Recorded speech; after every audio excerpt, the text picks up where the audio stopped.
ગુજરાતનો આવાજ।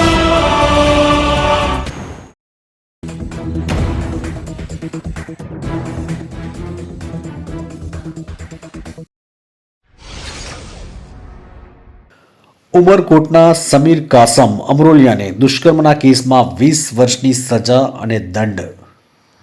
ધોરાજીના મહેરબાન એડિશનલ ડિસ્ટ્રિક્ટ એન્ડ સેશન્સ જજ અલી હુસેન મોહિબુલ્લા શેખ સાહેબે આજરોજ ઉમરકોટના રહેવાસી સમીર કાસમ અમરોલિયા ઉંમર વર્ષ આશરે 18 વાળાને દુષ્કર્મના કેસમાં ઠરાવી 20 વર્ષની સજા તથા દંડ ફટકાર્યો છે। આજરોજ ધોરાજીના મહેરબાન એડિશનલ ડિસ્ટ્રિક્ટ એન્ડ સેશન્સ જજ શ્રી અલી હુસેન મોહિબુલ્લા શેખ સાહેબે આરોપી સમીર કાસમ અમરોલિયા ઉંમર વર્ષ આશરે 18 વાળાને દુષ્કર્મના કેસમાં તકસીરવાન ઠરાવી અને 20 વર્ષની સજા ફટકારેલ છે। બનાવની વિગત એવી છે કે ભોગ બનનારના પિતાએ ફરિયાદ કરેલી હતી કે તેમની 16 વર્ષની ભોગ બનનાર દીકરી ફરિયાદ કરી તેના 4 મહિના પહેલા પણ ઘરેથી જતી રહી હતી અને ત્યારે સમીર અને તેના કાકા ફારૂકભાઈ દીકરીને પરત સોંપી ગયેલા હતા। ફરીથી ભોગ બનનાર આરોપીના સંપર્કમાં આવેલ અને તેની ઘરેથી 75,000 રૂપિયા રોકડા લઈ અને પોતાના ઓળખના આધારો લઈ અને જતી રહેલી હતી।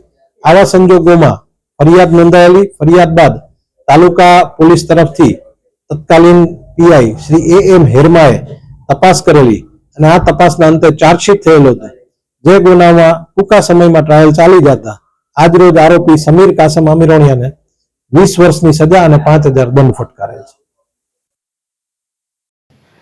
ફરિયાદી તરફથી એવી ફરિયાદ કરવામાં આવી કે ભોગ બનનારની દીકરી 4 મહિના પહેલા ઘરેથી નીકળી ગઈ અને ત્યારબાદ આ ભોગ બનનાર દીકરીને સમીર અને તેના કાકા ફારૂક પરત સોંપી ગયા હતા।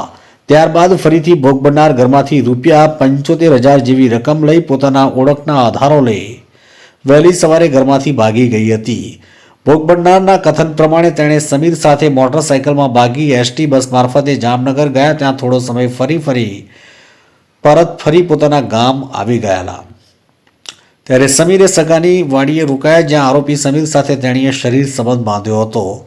અગાઉ પણ આરોપી સમીર સાથે તેમણે પોતાની અગાસીમાં શરીર સંબંધ બાંધ્યો હતો અને ભોગ બનનારની ઉંમર બનાવ સમયે 16 વર્ષની હતી। તમામ પુરાવા અને દસ્તાવેજને ધ્યાનમાં લઈને સરકારી વકીલ કાર્તિકેય પારેખ તરફથી દલીલ કરવામાં આવી કે જ્યારે ભોગ બનનારની ઉંમર 18 વર્ષથી ઓછી હોય ત્યારે તેની સંમતિ હોય તો પણ તે ધ્યાને લઈ શકાય નહીં। ભોગ બનનારે નામદાર અદાલત સમક્ષ કલમ 164ના નિવેદન તથા ત્યારબાદ પોતાની જુબાની પણ હકીકત જણાવી કે તેણે ઘરેથી રૂપિયા 75,000 લઈ સમીર સાથે ભાગી ગઈ હતી। તમામ સંજોગોને ધ્યાનમાં લઈ આરોપીને તકસીરવાન ઠેરવવા જોઈએ।